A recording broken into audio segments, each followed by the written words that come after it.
Hi, everyone.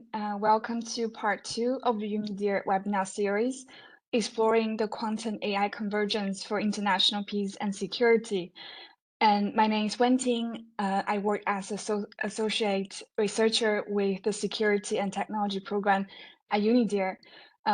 So as you know, this is part 2 of this series, so I can give you maybe a short recap of what happened during part 1. Exactly 2 weeks ago, during the first session, we examined the state of the art and future potential of applications that combine quantum and AI technologies. Our expert speakers from part 1 discussed, for instance, how AI can enhance quantum sensing, specifically for navigation systems, by improving signal processing and filtering out background noise. We also learned about the promise of using quantum computers to support machine learning applications. While practical quantum machines are not yet available, they are expected to offer advantages in machine learning tasks and can potentially achieve comparable performance to classical models with far fewer parameters and data. In case you missed the first part, the recording is now available on UNIDIR's YouTube channel. Today, we will explore how the quantum AI Nexus may shape the future of defense and security. So the emerging convergence of quantum and AI technologies present new complexities as well as challenges for the international security community. As the relevant applications and capabilities are still in their early stages, it is important for us to assess potential risks now in order to help ensure responsible innovation for the future. We are delighted to be joined today by experts working at the forefront of emerging defense and security technologies. So we have Dr. Michal Krajina, who is a research scientist at the Czech Technical University in Prague and associate senior researcher with the Stockholm International Peace Research Institute, (SIPRI), where he focuses on the security and defense applications of quantum technology. We also have with us today Ms. Tanya Youssef. She was the technology developers coordinator at the UK campaign to stop killer robots until recently. Now she's leading an interdisciplinary project related to the technology governance at the Center for the Study on Accidental Risk of the University of Cambridge. Last but not least, we also have Dr. Eli Ahaja, Senior Information Scientist at RAND and Professor of Policy Analysis at the Pardee RAND Graduate School. His research areas include national security, machine learning and AI, quantum computing, and cybersecurity, among other things. So thank you everyone for joining us today. Today's session is being recorded and will be made available on UNIDIR's YouTube channel. We will have time for questions at the end of the session. You may submit your questions at any point using the WebEx Q&A function. So without further ado, I would like to introduce our discussion format for today. If you have been to part 1, you will notice that we had a presentation format 2 weeks ago, but today we will try something different. We are going to adopt like a dialogue-focused format, and I, as the moderator, will be asking our speakers questions, and they will provide response in turn. So in the same vein as the first webinar, this discussion will look into 2 directions of the quantum AI convergence. Namely, first, we will examine how AI can enhance quantum applications, and second, how quantum can enhance AI in the defense and security context. We will first explore how AI might enhance quantum technologies with potential battlefield applications. So, Michal, I will start with you. Could you maybe briefly elaborate on the emerging quantum applications in the military domain, including the different areas such as quantum sensing, communications, and computing? And how do you think this might So how do you think AI might enhance these applications for the next generation defense capabilities? Mikhail, over to you. So hello, Venting, and hello everyone. Thank you for the invitation. Yes, it's a topic I could speak a pretty long time. At the end, it's a topic I studied almost like last 10 years. So it's a lot of things we can discuss about. So I will try to make a very brief overview. So let's start with the most famous quantum computing. For military, it's universal machine, right? So in principle, you can use computation for many things, especially for intelligence, because it will be able to break asymmetric keys. So that's pretty interesting just for that reason. But there are more application, especially in simulations. Original idea of quantum computing is use them for simulation of in other quantum systems that we cannot control. So that means use for chemical simulation. That can be for new material like better armor or better steel, as well as for new drugs or medicine, where we can reach some better durability of soldiers. But it's highly speculative, because for that we will need big and powerful quantum computers, and especially in case of this material or drugs design, it's just half story, right? In ideal case, quantum computer can provide you the design of new molecule, for example, but it doesn't tell you how to manufacture, how to produce it. And then is a whole area of different optimizations problem, where quantum computers could be a little bit better than classical computers. There we speak about some heuristic methods, and there is a belief there could be some kind of a quadratic advantage. So there are, let's say, use cases for satellite navigations, military logistic optimization, scheduling spy satellites. I also saw, or and so on. However, I will be pretty careful, because uh, if we are saying that the best application for quantum computing will have exponential speed up, and let's say this optimization will have quadratic speed up, it's speed up of the algorithms itself. But the whole, let's say, this software, quantum software, it has to initiate this qubits.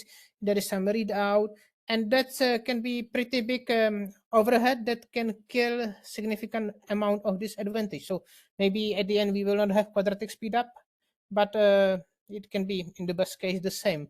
But of course, let's see how will be development of quantum computers. So here, still, I would say it's very open, and I would say it's very early to do some conclusions. More interesting situation is in quantum communication, and notably quantum key distribution, which is a solution that is already commercially available, that is already tested in military environment. I myself, with my company, we were in some NATO exercise for quantum key distribution. So it's something that is already tested in relevant environment for some relevant use cases. However, it still need many steps to be used. For example, because we will not use QKD for everywhere. We will use QKD only where we will want to have higher securities, and because it needs, for example, a new infrastructure. But we still don't have standards. We don't have certification, verification, so we cannot deploy it um, side by side with classified systems. But if we, let's say, will go over this, and we will build this infrastructure, we can then upgrade it something we call quantum internet, that will provide many more interesting applications, from connection quantum computers between each other, more security applications, more precise timing distribution. That is also application very interesting for military, because for application in electronic warfare, in radars and or ISR, it's highly relevant. Let's say very unknown technology, or not. I will how to call it, like technology that is not very visible, but it's very critical. And at the end, if I move to quantum sensing, this is the most interesting application for military, especially during this year. You could maybe you see some announcement of quantum navigations using quantum magnetometry, and yes, that's amazing example where we see real quantum advantage that we basically already can use, because if you saw pictures, the form factor is already small. It's like 2 times 2 times 2 centimeters plus of course a computer, and so we are almost there. But the applications are many more. A very interesting area is of for example radio frequency receivers, where these quantum receivers, they can be just few micrometers for any wavelength, because usually you need a big antenna as according to the wavelength of the signal you want to receive, and here not. So that's already just this one thing is a big advantage, and there are more like self calibration, and we can cover more frequencies. And there are, for example, in quantum magnetometry, there are more interesting applications that are, let's say, relevant for military slash cyber security, where there are projects where with quantum magnetometers you can scan a chip. If there is some issue, or if there is something that should not be, some kind of Trojan horse at the hardware, at the chip, at the circuit level. But I also saw a project where they use a different approach. If we can use these magnetometers as a kind of scanner that we can place on the cryptographic chip, and if we can extract by side channel attack, for example, the key. So application here are many. Of course, if you will check the big data, the big question is, can we, or typical question is, how is with the detection of submarines, especially in case of nuclear submarines, because it's a significant aspect of the nuclear deterrence. In the past, there were expectations that maybe even from satellite we can see nuclear submarine. Today we know that these quantum magnetometers, they will be better. They will extend the range of 100 meters to units of kilometers, but nothing more. Okay, so still it will be better, but in comparison, how vast is the ocean, and especially if submarine is very deep, because magnetic field is strongly suppressed in the water, then you will not see anyway. And it's actually can be opposite. This navigation I mentioned as the first example of quantum sensing actually can be a big advantage for submarines, because today they use inertial navigation system that has a big drift. It has big error after a relatively short time. So they need to, if they are moving, they need to quite often up, synchronize their position with GPS and go again deep. But with this quantum navigation, in principle, they will be able to be longer, deeper. So actually, maybe it seems more advantage for deterrent than against that. But still, it's a field where we see still a lot of gap in technology assessment. What is really possible and what not, because there is a lot of let's say imagination or expectation, and especially from policy perspective, but there is not sufficient input from, let's say, physics slash technical perspective. So very broad overview of quantum and military. If we go to AI, maybe I will do some short sharing of one picture. I prepare just probably you saw, if you participated in the first one seminar, you probably saw, but just to be on the same terminology, because AI, everyone's speaking about AI or machine learning, and it can be whatever. So I would like to distinguish in this sense where we have a type of data. So either the data are classical or quantum, and type of algorithm that can be classical algorithm or quantum algorithm. So classical data, classical algorithm, that's the big AI we are using today, and then the most discussed. And yeah, okay, that we we are not going to discuss today. And then we have classical data and quantum, let's say machine learning or quantum AI. That's I would say academically very active topic. There are some interesting results, but I would be very careful to make some statement like, sure, quantum computer, there will be quantum advantage. In principle, for example, behind quantum computer, it's behind machine learning, it's a big linear algebra. So there are big matrices, you need to multiply them and so on. So specifically only for this mathematical task, the quantum computer will be perfect. It can offer exponential speed up for solving linear equations. However, here we are speaking about matrices like 10,000, 1 million times 1 million. So it's so big amount of data, which will be equal to big amount of qubits. It will very, very long time. We will not have something like that. So it's in theory, there is exponential speed up, but practically we will not be able to use it. So I will be a little bit careful there. Then we have quantum data and classical AI. That's something that's kind of, I would say, automatically. Probably you heard that AI is used for designing classical CPU or GPU, and in the same way, it is used for designing also QPU or a quantum processing unit. It's used for to, let's say, design algorithms. It's used for better error corrections. It's used for signal processing from sensors, as Venting mentioned at the beginning from the last presentation. So that, I would say, kind of natural. And there are some even startups working on some kind of this general AI that understand the quantum. Okay, here I will be a little careful. And the last sector is quantum. So it means quantum data and quantum algorithms. And this could be interesting because if we will have, let's say, full pipeline quantum, so imagine we will have, for example, 5 sensors that will be connected through quantum network coming to quantum computer, where we will have some quantum machine learning algorithms.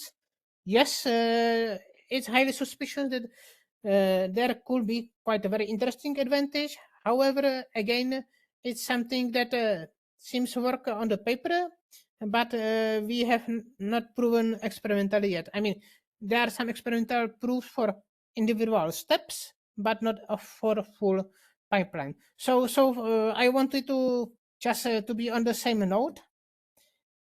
And regarding the military applications, so I don't speak too long. I mentioned this example of quantum navigation, right? As first example where we see real quantum advantage. And if you read those description of those projects, they already use AI, and it's a very important part because exactly AI is processing this data from this quantum magnetometers. But not only, they also, in ideal case, for example, in this demonstration by Q Control from Australia, this let's say central processing unit is also taking data from the plane, like what is the speed, what is the height, and fuse all data and made the navigation even more precise.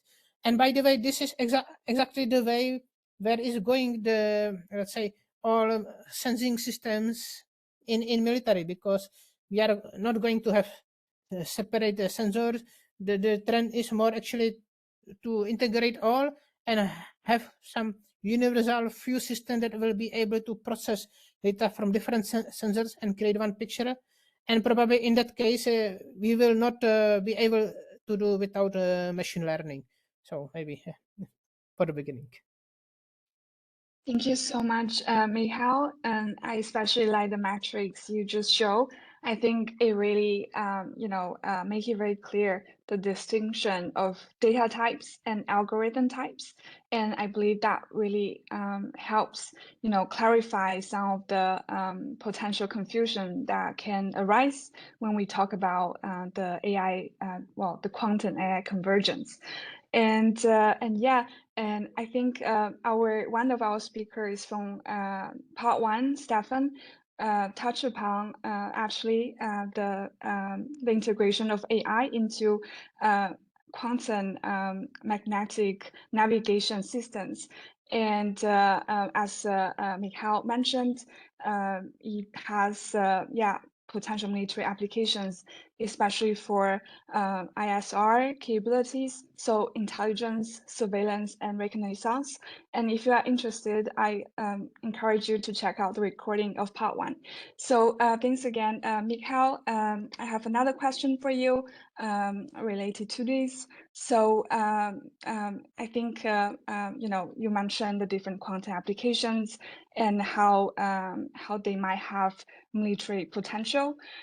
We know that this technology is actually very in maturity, with some areas like quantum sensing already demonstrating practical capabilities, while others like quantum computing are still in the early stages. So when can we actually expect meaningful use cases for the quantum AI convergence in defense, and in which domains do you think this might emerge first? Well, this is tricky. I mean, if we were speaking about quantum AI, I personally am more pessimistic, and I will think it will take more time. If we are speaking about classical AI with quantum data, yes, it will be very soon. And at the end, for example, when I mentioned this example of chemical simulation, we are actually doing it today. Today, let's say even this biggest pharma laboratories, they already use big supercomputing centers for prediction of some, for example, protein folding. And however, even if it's supercomputer, the space that can probe is very small compared to what will be able to quantum computers. So we just replace, let's say, this small part, let's say, that we try to simulate classically with the quantum computers, and that immediately will be able to probe huge space compared to classical computers. So there is coming the big advantage for potential simulations. So yes, classic AI or machine learning with quantum data, that will be just better and better. For sure, first will be this sensing, because those quantum sensors will not be only precise. Probably they will produce more data much faster. So we will need some in ideal case some deterministic algorithm, because if you have some deterministic algorithms, it's always faster than machine learning. But if it's too complex, at the end the machine learning seems to be better, looking for some patterns, and especially if we want to use more sensors. For example, this navigation, this demonstration was from Australia. The second demonstration was from Sandbox IQ from the US. And this demonstration or this test were done by Boeing, and on the same plane they had actually another 4 types of navigations you can use. So except the quantum magnetic based quantum navigation, they have quantum inertial systems.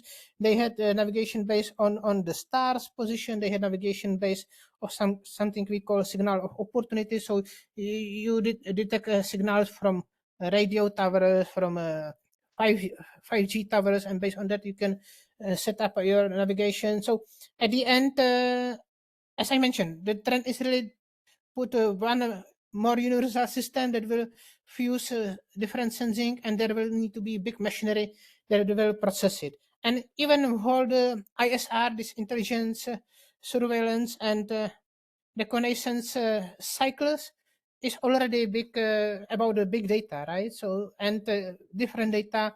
So there I see like big one of the biggest application, but still mostly I'm speaking about classical AI. This what I mentioned is quantum data and quantum AI.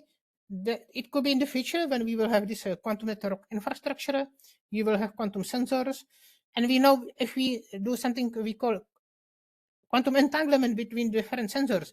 Already we have experimented showing they have a quite significant advantage. And if we will do signal processing at the quantum level, it can be even more interesting. But there we are speaking about, let's say, 20 years more. So still, I would say highly speculative. So I expect a lot, and it will that will help to put quantum in a real field, especially in the sensing. In computing, I'm as I mentioned, I am more skeptic because uh, today we have big overheads. So if there will be some advantage at all, and there is not clear mathematical proof there should be some universal advantage. If we have some advantage, it's so much niche, so specific that it's difficult. It will be for something useful. Thank you so much for providing your insights, Mikhail, really helpful. Now, I would like to turn to the reverse direction and look at how quantum technologies, in particular quantum computing and the ongoing development of quantum machine learning, might enhance military AI-related capabilities. So, Eli, I would like to ask you one question. How do you actually see quantum technologies enhancing AI and machine learning applications within the military domain? And what is the current level of technical maturity and maybe also near-term potential of quantum machine learning in defense? Excellent. Thank you, Wenting, for the invitation, and thank everybody for dialing in. Let me open my reply with a headline. In defense, quantum will be a specialized coprocessor, but not a replacement for modern machine learning the way we know it. Today's hybrid quantum classical methods are moving from lab to early pilots. So this is what we call technology readiness level 3, 4, or 5, around this, but only for very specific problem shapes. And as Michal just mentioned, right now where we are in a noisy mid-scale era. So you have limited qubits, limited connectivity, and short coherence times. Error correction is advancing, but the overheads are still large and the timelines are still uncertain. And that's a big one to keep in mind, like the uncertainty of the timelines. This means that we have two practical constraints. The first one is circuits must be very shallow to be useful, and the second is the data movement dominates. If you spend this is my rule of thumb here. If you spend more time loading classical data into a quantum device than you do on computing, then just stick with GPUs. That's the rule of thumb. So where can hybrid methods help? The way I would think about it's three different places. One, I would think they would help in where there is combinatorial structure, things like routing, scheduling, assignment problems rich in constraints and graphs. Secondly, they would help in sampling and search, generating near optimal candidates quickly so that commanders or even algorithms can choose robust plans under uncertainty. And thirdly, I would say the physics faithful kernels. These are niche subroutines where quantum operations align with the underlying math. As we heard before, there are some certain linear algebra problems or cores that help with the simulation steps. I would caution for one thing here, that do not expect generic statements like quantum will beat deep learning. The perception and language and high dimensional learning will remain classical accelerator territory for a long time. And let's also beware of benchmark mirages. Many claimed quantum wins evaporate once you strengthen the classical baseline. So those are things to keep in mind. Now, how do we evaluate the near-term value? Well, let's all aim to adopt mission-centric metrics and not lab metrics. And this is a key bridge we aim to to work on in our work. Measure time to good enough, energy per solution rather than peak ops, and solution quality under perturbation rather than clean room accuracy. The point is operational advantage and not theoretical purity. This is on the military side. So what might a pilot looks like? What might a pilot look like? Well, take one hard kernel embedded in an existing workflow, let's say a constraint assignment step, co-design the problem formulation, the circuit, and the classical outer loop, and compare against your best classical heuristic. If the hybrid is faster to a robust answer or cheaper at the same quality, then you have found a replacement. You have found a foothold. My bottom line here is treat quantum as a mission-tuned accelerator. You call for the nastiest kernels. In the near term, hybrid quantum machine learning can add value surgically. The real gains come when we co-design formulations, circuits, and classical control and judge them by operational outcome and not by hype. Over.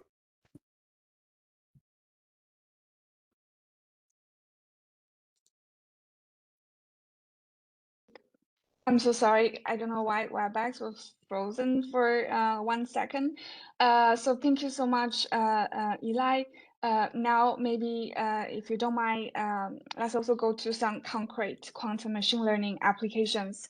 So, you know, in which defense area or areas do you see quantum machine learning having the greatest impact, including, you know, the potential implications for both the physical and cyber domains? Excellent. That's a great follow-up question. Thank you. So if we separate where quantum structure helps from where classical machine learning already excels, this is where the clear map emerges. So I would think about a QML, quantum machine learning.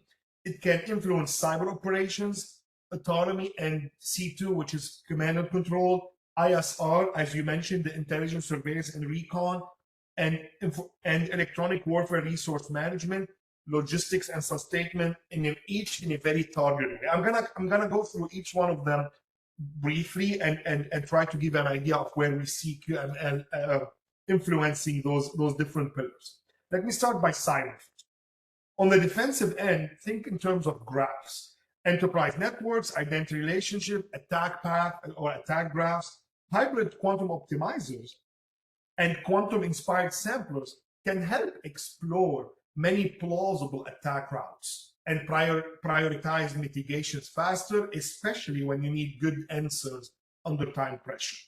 On the offensive side, the other end, would be the same methods could accelerate constraint satisfaction for exploit chaining. That dual use mirrors why, let's say, PQC, post-quantum cryptography, and crypto agility should be present-day priority. So quantum machine learning isn't the cryptanalytic threat. Fault-tolerant quantum is, and we should prepare for that now. And this was already mentioned as well. So I'm going to talk a little bit about command and control. For UAV, unmanned aerial vehicles, swarms, and mixed autonomy, the critical pain points are multi-vehicle tasking, routing, sensor scheduling, and deconfliction. All these problems are combinatorial by nature. So a hybrid quantum kernel can sit inside the classical planner to deliver near optimal plans quickly, or to replan online when GPS is degraded or comms or communications are intermittent. The value is not a magical plan, it is a faster access to robust plan families. I will talk a little bit about ISR, about intelligence, surveillance, and recon. Assigning scarce radars or EWS or electronic warfare assets across time and space is basically a multi-objective knapsack with constraints. So in this case, again, hybrid optimizers can widen the search and produce better trade-offs under power spectrum or risk limits. When we look forward, deeper circuits might one day help with the waveform or code design in very large search spaces. But near-term wins are more likely in resource allocation than in perception. I'll go quickly here. Let me just go talk a little bit about logistics and sustainment. things like convoy routing, tanker scheduling, depot placement, spares allocations. All these are classical operations research problems. A hybrid accelerator that reliably trims time to feasible plan during disruptions, let's say weather outages, a contested environment, can translate into real operational readiness. Embedding quantum machine learning as a kernel will keep the orchestration, while keeping the orchestration classical, would give the advantage. I would say the bottom line here, using quantum machine learning where structure is the asset, where graphs, constraints, and symmetries are present. Keep high dimensional perception classical. Measure the impact by mission service level objective, like latency, like energy, like plan quality under perturbation. Aim for quantum machine learning at hard kernels that buy time, robustness, or energy savings, and let the classical AI do the rest of the story. Over. Thank you, Eli. That's excellent. And now I would like to turn to Daniel. And thank you so much for patiently waiting for some time. So, well, in your opinion, how might quantum machine learning influence the development and deployment of lethal autonomous weapon systems, a topic that's very close to the disarmament community here in Geneva, as well as the military use of AI more broadly? Yeah, thank you so much, and thank you for having me, and to both the other speakers and for everyone online, good morning and good afternoon, good evening. So when we talk about quantum AI, we have to separate the technologies involved, because the term is often used as if it refers to a single capability, and it's sort of been implied and referenced in detail a little bit by the others. It definitely doesn't. As Eli emphasized, quantum processors can be faithful on small tasks, but the real bottleneck can be integration, even institutional expertise. I saw someone bring that up in the chat. We still lack the tools and personnel needed to evaluate quantum AI systems responsibly. We've mentioned some other examples of where quantum and AI can be used differently in a sort of coupled way. And they mean different things. So quantum sensing, quantum navigation, quantum communications, simulation, computing, they each behave differently and mature at different speeds. And they interact with AI differently and in different ways. So any coherent assessment has to begin from that point. We're not just talking about one application or use in general. Otherwise, the conversation collapses into a sort of science fiction rather than policy. And Michal already really helpfully differentiated the various forms of quantum AI interactions. So classical systems using quantum-derived data, quantum processing feeding classical models, etc. And it's worth emphasizing that each of these architectures present different risk profiles. So they differ in how the errors propagate, and therefore what can be tested or reconstructed, and what accountability mechanisms would actually be technically possible and useful. So for example, and this has come up a fair bit, because it's mentioned a lot as a sort of early win. Quantum sensing could improve detection of weak or obscured signals, but in practice, the sensors are extremely fragile. They are highly sensitive in the lab, but vulnerable to vibration, clutter, platform motion, environmental noise, and importantly, and it doesn't get said enough, and I've never really quite worked out why other than for the branding, the same class of sensors that can help a system navigate without GPS, so the kind of stealth model that we talk about, can also help an adversary detect that system. So in an undersea domain, just as an example, advances in quantum magnetic anomaly detection means submarines may become more detectable, not less. So the quantum enhanced navigation doesn't guarantee quantum stealth. In fact, quantum navigation could reduce dependence on GPS while suffering drift, decoherence, and degradation under any maneuver. So quantum communication, it can harden certain command and control aspects, and that's I'm really glad that was mentioned really early, but it doesn't make the decision-making chain more reliable or more accountable, and that has real ramifications for the context of this question. None of those functions, useful as they might become, solve the core challenges of autonomy and accountability. They are inputs into a wider system. They're not solutions to a fundamental oversight and accountability question. And that intersection is particularly relevant for claims about quantum enhanced AI when you talk about quantum machine learning. And even here, the term can be quite misleading. So QML today isn't an autonomous agent or a battlefield-ready inference engine, as has sort of been implied. It's a set of hybrid techniques where unstable, error-prone quantum operations are inserted into classical machine learning workflows in some of the ways that obviously Michel described. And those operations can't yet be stabilized, predicted, or replayed. So any suggestion that QML will imminently improve laws, lethal autonomous weapon systems, rests on a misunderstanding of what the technology currently is, and more importantly, what it physically can achieve. There is a bit of a sense of, if you throw AI at quantum, it improves quantum, and if you throw quantum at AI, then the AI problems are solved, and it doesn't work that way. And the key issue for laws is not so much the performance in the abstract, it's the predictability, reproducibility, and traceability, because they underpin distinction, proportionality, precaution, and state responsibility. So a system might be highly accurate on average, but legally unusable if it behaves differently each time it runs, with action outcomes that can be completely incompatible with intent, excuse me. So classical AI already strains these requirements, and it's opaque in practice, but it can at least in principle be logged, replayed, and tested under controlled conditions and forensically reconstructed. Where gaps appear, they often appear because of human institutional decisions, poor documentation, secrecy, proprietary limitations, rush deployment. Quantum AI is different. It removes even the theoretical possibility of reconstruction. And so quantum operations can't be inspected or replayed or observed because, of course, definitively, once the quantum state collapse, the internal inference pathway is irreversibly lost. No amount of logging or cooperation can retrieve it. And I'll try and finish on this becomes most acute at decision boundaries. So the points where the system classifies an object as a combatant or not, for example, interprets an action as hostile or not, or escalates force, because small variations around these thresholds can change outcomes. Where classical AI might be adversarially testable and deterministically rerun, a QML-based system might produce different outputs on different executions with no way to determine which reflects the intended threshold. And I think I will just close on this last point, that unpredictability and accountability are not necessarily interactive. So a system could be accountable after the fact, but still unlawful because it can't behave foreseeably under expected conditions. And IHL fundamentally requires that sort of foreseeability ex ante, not just explanation after the fact. So I'll just leave it there for now because I've run way over.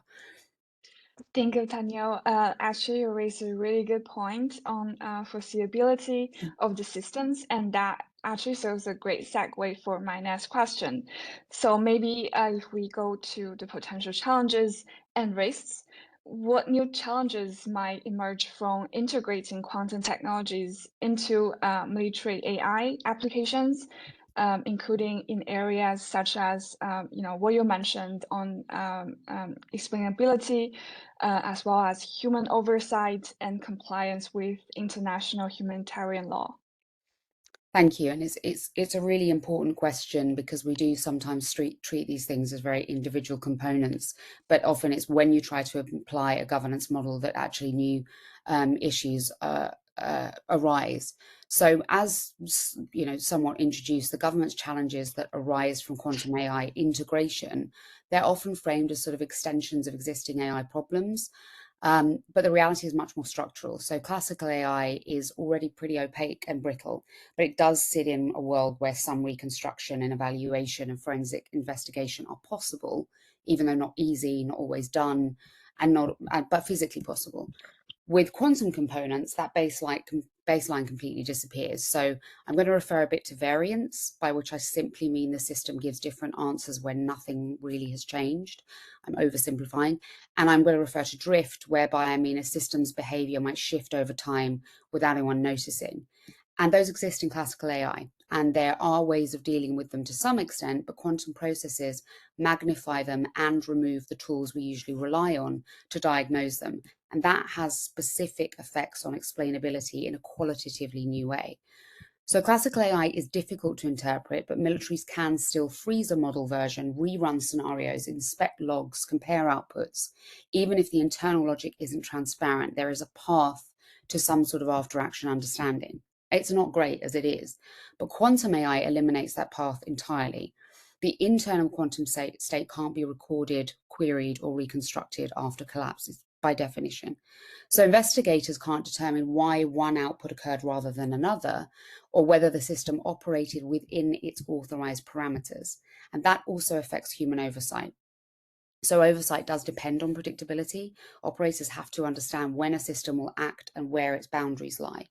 If quantum variance causes borderline cases to kind of flip unpredictably, and if those flips can't be diagnosed afterwards, then oversight becomes procedural and not substantive. You can keep a human in the loop, but that human is supervising a process they can't meaningfully anticipate or explain. And the challenge isn't just that the system is unpredictable, it's that that unpredictability is unbounded. So militaries normally test edge cases to understand where or when misclassification occurs. QML makes those edge cases unstable, and the same input can oscillate across thresholds from run to run. That destabilizes distinction and proportionality assessments, which rely on some version of stable classification behavior.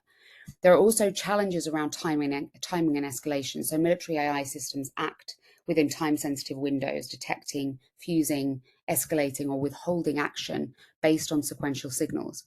If quantum variance alters the timing or ordering of these signals, then escalation behavior becomes inconsistent. That can alter the logic chain of a decision in some cases. So in tactical engagements, milliseconds can determine whether a system interprets a maneuver as hostile intent and prioritizes or weights subsequent action accordingly. In distributed multi-platform systems, as was referred to earlier, those inconsistencies can multiply and propagate. So, for example, integration with quantum sensing and navigation has further consequences. Those technologies don't behave like their normal counterparts. Quantum sensors can be sensitive, as we've mentioned, and then their use can also be the mechanism that adversaries detect the very platforms they're meant to protect. But quantum navigation may reduce reliance on GPS and bring drift and decoherence. But when you have fusing into AI pipelines, these inconsistencies then bleed into decision-making behavior. And all of this feeds into a kind of feedback loop with huge ramifications for IHL compliance. Article 36 reviews require states to demonstrate that a system behaves foreseeably, as I mentioned. With quantum AI, reproducibility breakdown. If you can't reproduce behavior in testing, you can't establish foreseeability. And if you can't reconstruct internal reasoning, you can't conduct a lawful post-incident investigation or rely on testing. And then finally, quantum AI integration interacts with institutional cultural factors. So the AI field already suffers from hype cycles, premature deployment, inadequate evaluation, and quantum technologies now sit in the same incentive structure, but with failure modes that are completely irrecoverable. And we risk repeating the last decade's governance mistakes in a domain where we can't investigate what went wrong. And these are not merely reinforcements of existing risks. They sharpen them into something qualitatively different. And a class of systems where failure is unobservable, behavior is non-replayable, and accountability mechanisms collapse. That becomes the core challenge raised by quantum AI in military contexts. Thank you so much, Shamil. I think it's super comprehensive, and you raise some really good points. Conscious of the time, we have still one last segment of speaker questions, and I know I promised you 5 minutes before, but I would really appreciate if you maybe can address the questions within 1 minute, so we can also allow some time for the audience questions. So, we have discussed how quantum AI can play mutually reinforcing roles in military applications. I would like maybe zoom out a bit and also consider the broader international security implications of this convergence. And I will start with you, Mikhail. I think something you already mentioned at the beginning, the quantum AI integration may potentially also aid in chemical and drug simulations, which clearly has, implications for disarmament and arms control. So could you elaborate on this? And 1 minute, please. Thank you. Sure. This is a very tricky question because, as I mentioned, simulation is something that is real, that probably is very probably is a very big advantage. But if we should extend it to chemical or biological agents, it's really difficult questions. Probably there will be some risk, and at CIPRI we are starting some exploratory projects exactly on this topic. But at the moment, mostly it's speculatory. I mean, you can develop new molecule like a new chemical agent, but on the other side, most the core elements for chemical agent they are known. So people already in the past explored all variation of different chemical agents. So there is no much space to discover something new. Maybe something more at the level of the because in pharma they are trying to find the good proteins. We can ask, okay, if someone can use it to find some ugly protein and somehow produce and somehow use it, right? But as I said, it is highly speculative, but it's for sure a risk we should further consider and explore. Thank you so much, Mikhail, for staying within the time limits. And now, Eli, both quantum and AI technologies are, in essence, dual use. And the growing availability of cloud-based quantum and AI services could, amplify the potential proliferation rates for the convergence of these two fields. So what measures do you think will be necessary to prevent misuse and promote responsible innovation? I know it's a very big question for a 1-minute response. I apologize for that. This is great. Thank you. Like you mentioned, quantum and AI are profoundly dual use and increasingly cloud accessible. The question becomes how to shape incentives and infrastructure so that useful work would flow and the harmful work would trip some alarms.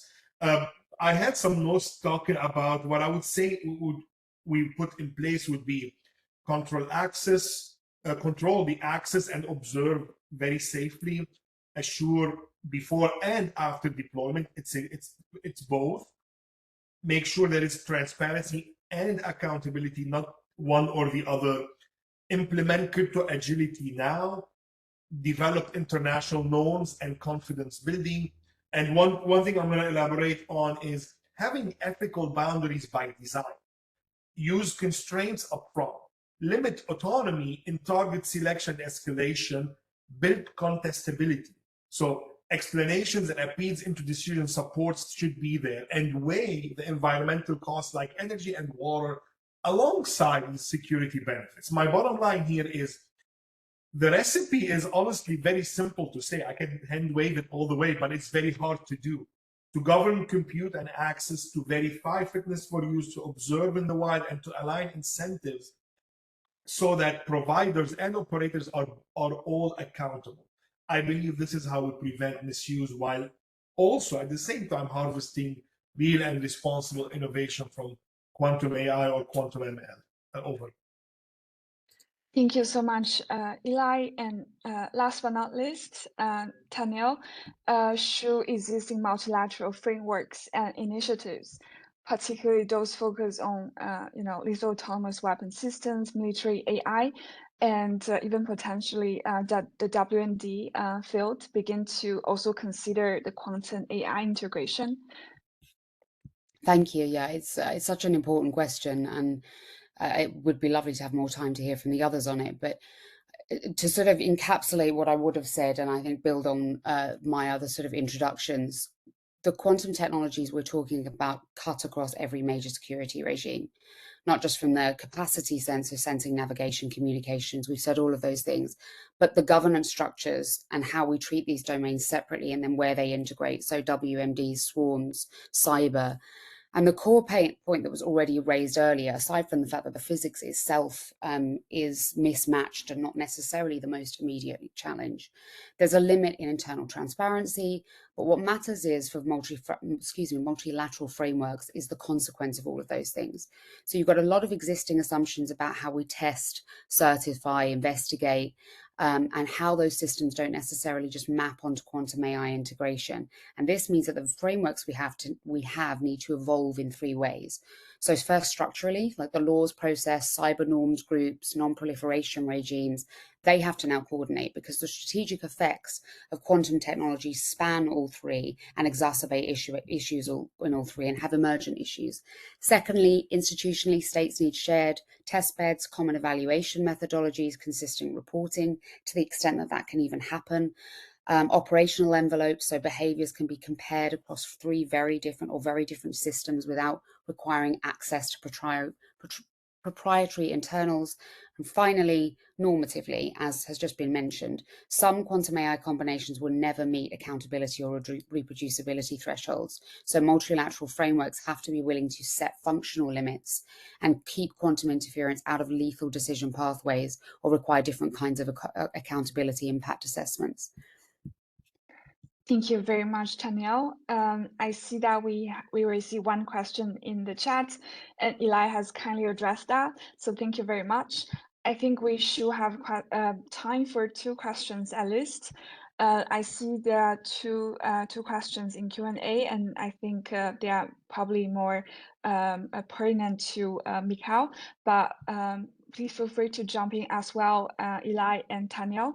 So the first question is it possible to change classical data to quantum data? And if so, how challenging is it to achieve this? So the conversion between classical and quantum data, I believe. And the second question is on quantum computing field. So the attendee is saying that much focus in the quantum computing is now placed on the race to build a significant number of error-correcting qubits, so the hardware element, but there are also other key hurdles to development, such as efficient algorithms, so the software components. And trained personnel, I think, Eli, you were also talking about it earlier. So what else do you think is critical? So maybe first over to Mikhail, and then feel free to jump in, Eli and Taniel. Of course. So first question was about the, let's say, change between classical and quantum data. Yeah, of course, it's actually a very active field of research. And yes, when we have this field of classical data and quantum machine learning, even in this field, this classical data we somehow need to transfer in this quantum formulation.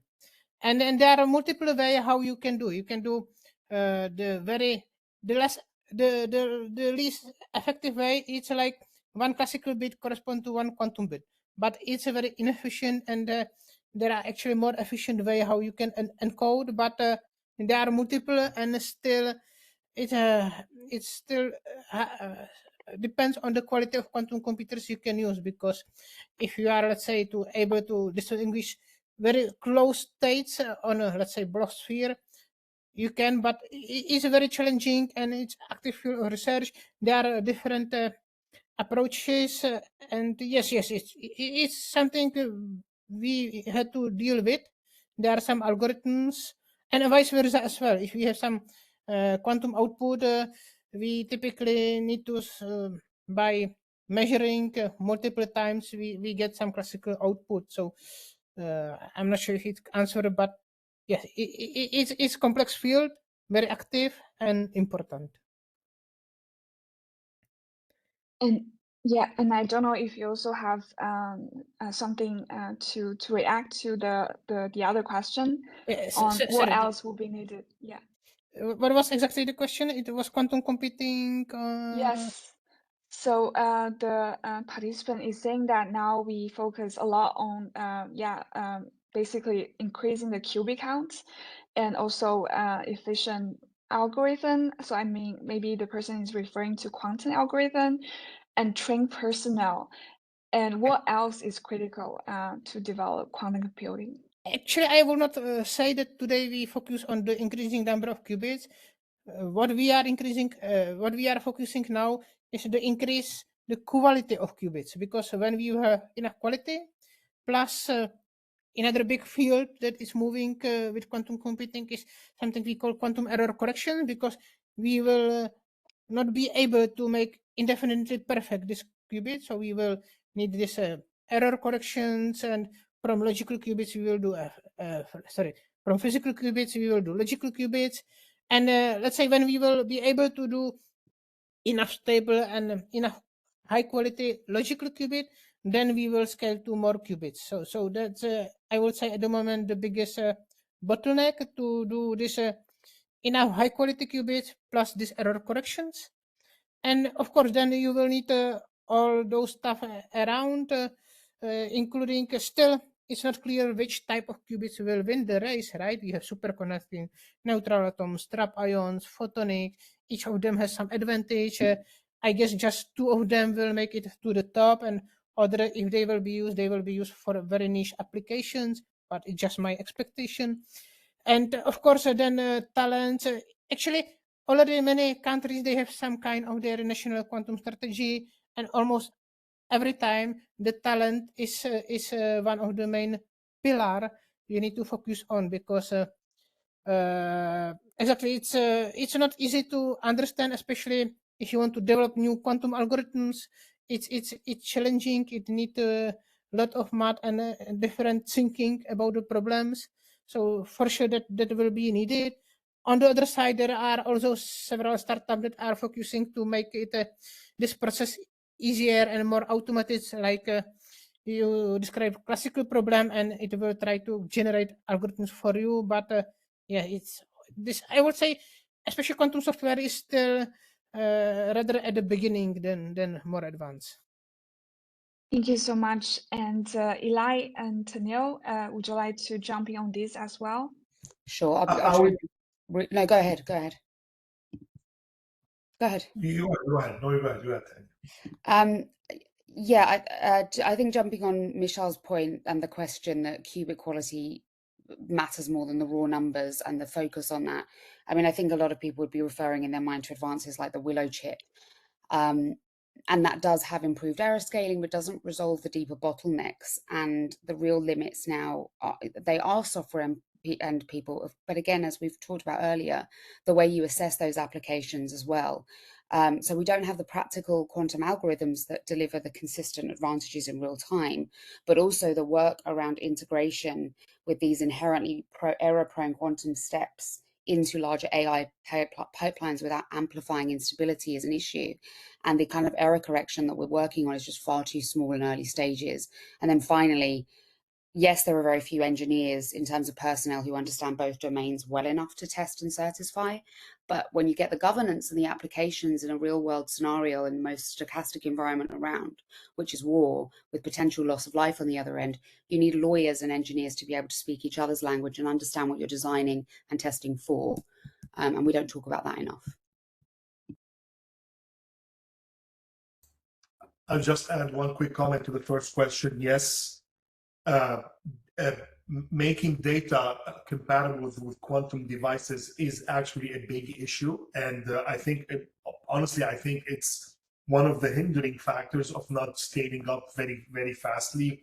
And because we have two issues, we have the data that will be prepared to get into the device, into a quantum device, and at the same time, we have to face the issue of the data coming out of the device with the measurement and state collapse and all that.